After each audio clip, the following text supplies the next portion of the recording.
ආයිබෝන් සියලු දෙනාටම අදත් පොඩි වීඩියෝ එකකින් මම ඕගොල්ලන් ළඟට ආවා. මේකෙදි මම ගොඩක් බලාපොරොත්තු වෙන්නේ චූටි වෙලාවක් ඇතුළත යම්කිසි වැදගත් දෙයක් ඔයාලට මේ වීඩියෝ එකෙන් ලබා දෙන්න. ඉතින් අද මම කතා කරන්නේ සර්කියුලේෂන් මෝඩ් එක ගැන. එහෙම කියපුවම එකපාරට පැටලෙන්න ඉඩ තියෙනවා. දැනට එන හැම වාහනයකම වගේ මේ ස්විච් එක තියෙනවා. ඒ ස්විච් එක තිබ්බට ගොඩක් අය දන්නේ නැහැ මේකෙන් මොකද්ද වෙන්නේ, මේක කොහොමද අපි පාවිච්චි කරන්න ඕන කියන එක. ඉතින් මට හිතුණා ඒ ගැන පොඩ්ඩක් කියලා දෙන්න ඕන කියලා. මේත් එක්කම මම වාහනවල AC controls කොහොමද වැඩ කරන්නේ කියන එක ගැනත් වීඩියෝ එකක් කරලා තියෙනවා. ඉතින් ඒකත් මේත් එක්කම බලන්න කියලා ඉල්ලා සිටිනවා. ඉතින් අද වීඩියෝ එක මේ air circulation mode සහ fresh air mode කියන එක ගැන තමයි මම ඔයාලට කියලා දෙන්නේ. ඉතින් අපි බලමු මොකද්ද මේ කියලා කෙලින්ම වීඩියෝ එකට යමු. ඔයාලගේ AC එකට ආවොත් ඔයාලට බලා ගන්න පුළුවන් නේද මෙන්න මේ ස්විච් එක ගැන තමයි මම අද මේ කියලා දෙන්න යන්නේ මේ air circulation mode එක. මෙන්න මේක සමහර ඒ වගේ මෙන්න මේ වගේ කාර් එකක් ඇතුලේ ඊතලයක් රවුම් විදිහට යොදාගෙන තියෙනවා. මේ කියන්නේ සර්කියුලේට් වෙනවා කියලා. මෙන්න මේ විදිහට වාහනේ ස්ටාර්ට් වෙච්චාම ඔන්න මම AC ඔන් කරන්න මෙතනින්. මම ඔටෝ දාලා තියෙන්නේ. ඒතර බලන්න දැන් ටෙම්පරේචර් එක 26 දාලා තියෙන්නේ. මෙන්න මේක තමයි මේ එයාර් සර්කියුලේෂන් මෝඩ් එක. දැන් මේ කොළ පාට කියන්නේ මේ බටන් එක ඔන් වෙලා තියෙන්නේ. දැන් කැබින් එක ඇතුලෙන් තමයි එයාර් සර්කියුලේට් වෙන්නේ.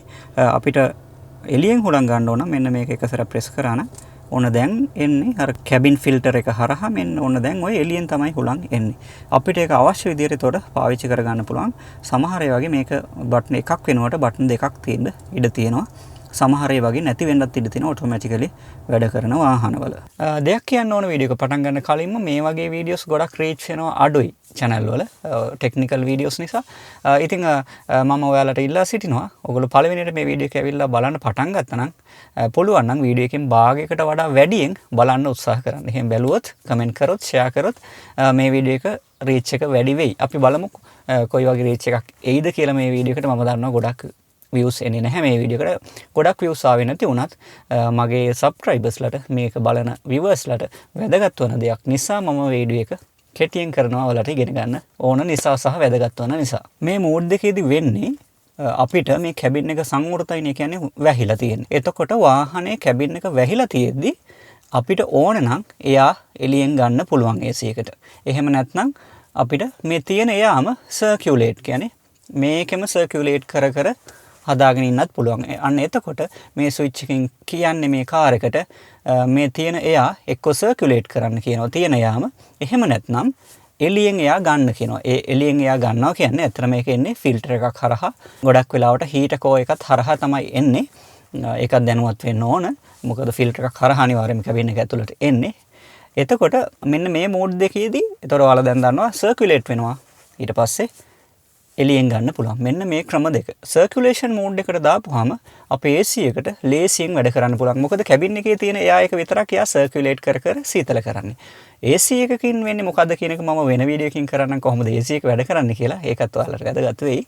ඉතින් මේ විදිහට සර්කියුලේට් වෙද්දී ඔයාලට සාමාන්‍යයෙන් රස්නේ දවස්වල hot days වල එහෙම නැත්නම් පිටරට නම් සම කාලෙට ගොඩක් රස්නේනේ එළිය ගොඩාක් රස්නේ වුණාම අපිට මේ කායක ඇතුළට ආපුවාම නැත්නම් වාහනේ ඇතුළට ආපුවාම මේක කූල් කරන්න ක්වික්ලි කූල් කරගන්න ඕන නම් හොඳම වැඩේ සර්කියුලේෂන් මෝඩ් එකට දාන්න. එහෙම මම කියන්නේ සර්කියුලේෂන් මෝඩ් එකට දාපුවාම යා තියෙන යා ටික ඉක්මනින් කූල් කරගන්නවා. එතකොට වාගේ එක ෆියුල් එකනේ මේකටත් බලපානවා. ඒ කියන්නේ පෙට්‍රලුත් අඩුවෙන් තමයි පිච්චෙන්නේ ඒ විදිහට යූස් කළොත්. එහෙම නැතු ඕගොල්ලෝ මේක එළියට දැම්මොත් එහෙනම් මොකද වෙන්නේ? රස්නේ දවස් වලට රස්නේ ඒ කියන්නේ එළියේ තියෙන ඔක්කොම හීටඩ් එයා ඒ කියන්නේ රස්නේ වාතය ඇතුළට එනවා. එතකොට මේ බ්ලෝ ෆෑන් එකට, කම්ප්‍රෙසර් එකට ඒ වගේ තියෙන මේ පද්ධතියටම ගොඩාක් වැඩ කරන්න වෙනවා. ඊට අමතරව ඒ විතරක් නෙමෙයි එයා එළියෙන් ගන්නවා කියන්නේ මේ ෆිල්ටර්ස් එහෙමත් සවුත් වෙනවා. එතකොට ඒවටත් වෙනම ක්‍රියාත්මක වෙන්න වෙනවා. එතකොට ලොකු භාරයක් යොදන්න වෙනවා වාහනයට එළියෙන් එයා ගන්නවා කියන්නේ. එතකොට සමර් ඩේ වල එහෙම නැත්නම් රස්නේ දවස් වලට පුළුවන් තරම් මේක ක්ලෝස් කරලා එහෙම නැත්නම් එයාර් සර්කියුලේෂන් මෝඩ් එකේ තියාගන්න. ඒ කියන්නේ ඇතුලෙන් කැරකෙන විදිහට තියාගන්න එළියෙන් වාතය ගන්න එපා. මම වීඩියෝ එක අන්තිමේට ප්‍රෝ ටිප්ස් 5ක් කියලා දෙනවා ඔයාලට AC එක සම්බන්ධව සහ මේ සර්කියුලේෂන් මෝඩ් එක සම්බන්ධව වැදගත් වෙයි ජීවිතේට. ප්‍රෝ ටිප්ස් 5ක් කියලා දෙනවා. ඒක මම අන්තිම හරියදී තමයි කියන්නේ. ඉතින් රැඳී ඉන්න. අපි හිතමු දැන් කොහොමද ඔයාලට කොයි වෙලේටද මේක එළියෙන් ගන්න ඕන? අන්න ඒකත් වැදගත් ප්‍රශ්නයක්. එළියෙන් ගන්න ඕන වෙන්නේ. එහෙම නැත්නම් ෆ්‍රෙෂ් එයාර් මෝඩ් කියලා එතකොට කියන්නේ මේ ෆ්‍රෙෂ් එයාර් මෝඩ් එක අවශ්‍ය වෙන්නේ කොයි වෙලේද? ඒක ඇත්තටම අවශ්‍ය වෙන්නේ අපිට මේක පොඩ්ඩක් උදාහරණයක් හිතන්න සීතල කාලෙට වින්ටර් කාලෙට එහෙම නැත්නම් අපි හිතමු නෝරෙලි වගේ ඉන්න වෙලාවට සීතල වෙලාවට එළියෙන් හුලං ගන්න එක හොඳයි. මොකද ඕගොල්ලෝ දන්නවනේ අපි මේ කැබින් එකේ මිනිස්සු යද්දි හුස්ම ගන්නවා. හුස්ම ගන්නදී හුස්ම වල ජල වාෂ්ප තියෙනවා. ඒතකොට ගොඩක් වෙලා මේක සර්කියුලේට් වෙද්දී ජල වාෂ්ප ගොඩක් එකතු වෙනවා. එකතු වෙලා මේ වින්ඩෝ වල ෆොග් එක වගේ මීදුම වගේ බැඳෙනවා ඔයගොල්ලෝ දැකලා තියෙනවනේ. ඒ බැඳෙන එක වළක්වා ගන්න පුළුවන් වෙනවා. එළියෙන් අපිට වාතය ගන්න පුළුවන්. ඒ බැඳෙන්න හේතුව තමයි ඒ කියන්නේ ඇතුලේ උෂ්ණත්වයයි පිට උෂ්ණත්වයයි වෙනස් වෙච්චාම තමයි මේ සිද්ධිය සිදු වෙන්නේ. ඒ ගැන මම වෙන වීඩියෝ එකක් කරන්නම් ඩීෆොග් එක මොකද්ද වෙන්නේ කොහොමද හරියට පාවිච්චි කරන්න ඕන කියලා. ඉතින් ඩීෆොග් වෙන එක වළක්වා ගන්න ඕන නම් ඔයාලට යූස් කරන්න පුළුවන් එළියෙන් එන එක. එහෙම නැත්නම් ෆ්‍රෙෂ් මූඩ් එක. ඔයාලට මේත් එක්කම ප්‍රශ්නයක් එන්න පුළුවන්. අපිට සර්කියුලේෂන් මූඩ් එක දාලා තියෙද්දි ඔක්සිජන් මදි වෙන්න ඉඩ තියෙනවා නේද කියලා. ඔව්. ඔක්සිජන් මදි වෙන්න ඉඩ තියෙනවා. හැබැයි මේ මදි වෙන එක ගොඩාක් ලොකු වගයක් නෙවෙයි. හිතන්න ඔයගොල්ලෝ පැය 3ක් මේක සර්කියුලේෂන් මූඩ් එකේ දාලා ගියා කියලා.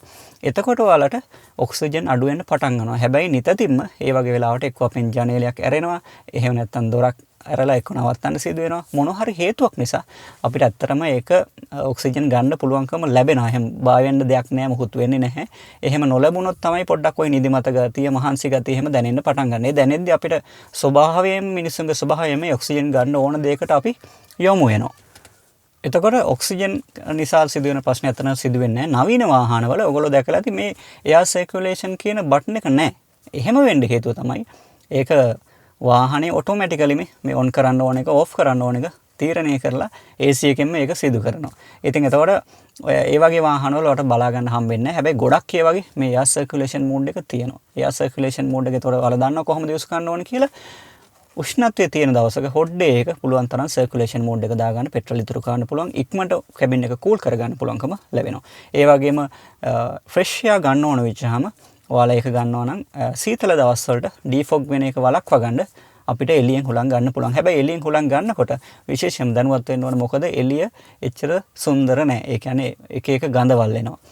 වාහනයක් පිටිපස්සෙන් එහෙම ගියොත් ඒකේ තියෙන දුම එහෙම කෙලින්ම අපේ කැබින් එක ඇතුළට එනවා. ඒතකොට විෂ වායු එන්න ඉඩ තියෙනවා.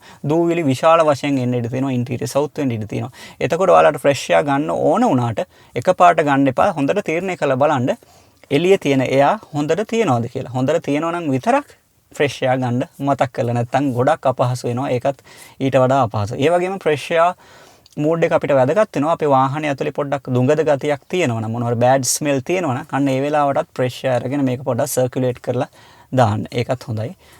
එයා ෆ්‍රෙෂ්නස් නම් පාවිච්චි කරන්න එපා. ඒ ගැන මම වීඩියෝ එකක් කරලා තියෙනවා. ඒ පාවිච්චි කරන්න එපා කියලා කියන්නේ කියන එක ගැන. ඒකත් මගේ channel එක ඇතුළට ගිහිල්ලා බලන්න කියලා ඉල්ලා සිටිනවා.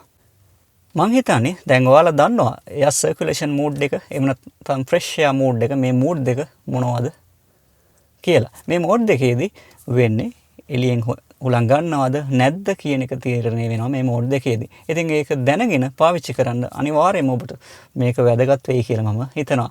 ඉතින් මම වීඩියෝ එක මුලදී කිව්වා ඔයාලට ප්‍රෝ ටිප්ස් 5ක් කියලා දෙනවා කිව්වා. වාහන ඩ්‍රයිව් කරද්දී මේ සර්කියුලේෂන් මෝඩ් එක යූස් කරද්දී වැදගත් වන. ඒකේ පළවෙනි ටිප් එක තමයි ඔයාලා වාහනේ අවුවේ පාක් කරලා තියෙන වෙලාවට වාහනේට නැගලා ඉක්මනට කැබින් එක කූල් කරගන්න ඕන නම් මතක් කරලා වාහනේ ස්ටාර්ට් කරලා සර්කියුලේෂන් මෝඩ් එකට දාලා ඉවර වෙලා කැබින් එකේ තියෙන මේ තියෙන හීටර් එයා අයින් කරගන්න. ඒකට ජනෙල් පාත් කරලා ඒ තියෙන හීටර් එයා අයින් කරලා සර්කියුලේෂන් මෝඩ් එකේ තියාගෙනම වාහනේ ටික දුරක් යන ගමන් ජනෙල් ටිකක් උස්සන්න අඟල් 3-4ක් වෙන විදිහට ඒ විදිහට තවත් අපර 20-30ක් ගියපම උඩරිම ක්ලෝස් කරන්න. එතකොට කැබින් එක ඉක්මනට කූල් කරගන්න පුළුවන්කම ලැබෙනවා. ඒක තමයි පළවෙනි ටිප් එක. දෙවෙනි ටිප් එක තමයි ඕගොල්ලෝ පුළුවන් හැම වෙලෙම වාහනේ ෂේඩ් එකක් තියෙන තැනක එහෙම නැත්නම් හෙවණක නවත්තන්න උත්සාහ කරන්න.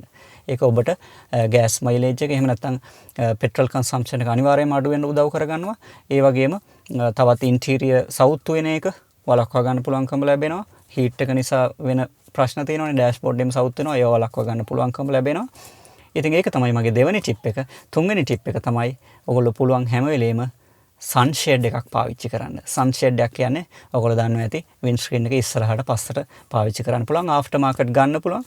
ඒ වගේ එකක් අරගෙන පාවිච්චි කරන්න. ඊට පස්සේ හතරවෙනි ටිප් එක තමයි ඔයාලගේ වාහනේ සන්රූෆ් එකක් තියෙනවා නම් මතක් කළේ සන්රූෆ් එක පාක් කරන වෙලාවට වහලා තියන්න. මොකද ඒකත් අර කලින් කියපු අවුවේ තියෙනකට හා සමානයි. ඔයාලගේ ඉන්ටීරියර් ගොඩක් ඉක්මනට සවුත් වෙන්න පුළුවන්කම ලැබෙනවා. ඒ වගේම පුළුවන් තරම් කළු පාට නැතිව වෙන පාටවල ඉන්ටීරියර් පාවිච්චි කරපුවාමත් හීට් එක උරා ගැනීම අඩුයි. එතකොට ඔයාලට වාහනේ ස්ටාර්ට් කරද්දී යද්දී මේ AC එකට එන ලෝඩ් එක ගොඩක් අඩු කරගන්න පුළුවන්. ඉතින් පස්වෙනි ටිප් එක තමයි මම ඔයාලට දෙන ප්‍රෝ ටිප්ස් යටතේ ඔයාලට වාහනේ ඉක්මනට ඩිෆෝග් කරගන්න ඕන නම් මීදුම බැඳෙන වෙනවා නම් මතක් කරලා ඔයාලගේ රීසර්කියුලේෂන් මෝඩ් එක අයින් කරලා ෆ්‍රෙෂ් එයාර් මෝඩ් එකට දාලා තියාගන්න.